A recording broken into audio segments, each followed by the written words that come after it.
જિલ્લા પંચાયત પ્રમુખ શ્રીમતી હંસાબેન પારેખીના અધ્યક્ષસ્થાને પ્રધાનમંત્રી કિસાન સન્માન નિધિ કાર્યક્રમ યોજાયો. તારીખ 24 ફેબ્રુઆરીના રોજ મોરબી જિલ્લા સહિત સમગ્ર રાજ્યમાં મુખ્યમંત્રી શ્રી ભૂપેન્દ્રભાઈ પટેલના અધ્યક્ષસ્થાને પ્રધાનમંત્રી કિસાન સન્માન નિધિ કાર્યક્રમનું આયોજન કરવામાં આવ્યું હતું.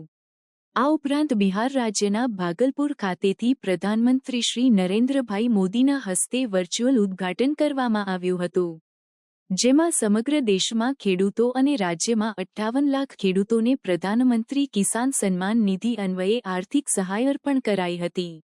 દેશના ખેડૂતો માટે પ્રધાનમંત્રી કિસાન સન્માન નિધિ PMKISAN યોજનાનો 19મો હપ્તો રિલીઝ કરવાના અનુસંધાને મોરબી તાલુકામાં આવેલ ગોરખીજડીયા કૃષિ વિજ્ઞાન કેન્દ્ર ખાતે મોરબી જિલ્લા પંચાયતના પ્રમુખ શ્રીમતી હંસાબેન પારેખીની પ્રેરક ઉપસ્થિતિમાં જિલ્લા કક્ષાનો કિસાન સન્માન નિધિ સમારોહ યોજાયો હતો, જેમાં મહાનુભાવોના હસ્તે પ્રગતિશીલ ખેડૂતોને સન્માનિત કરવાની સાથે પ્રતિકરૂપે 15 લાભાર્થી ખેડૂતોને ₹7,34,000 રૂપિયાના સહાયપત્રોનું વિતરણ કરવામાં આવ્યું હતું.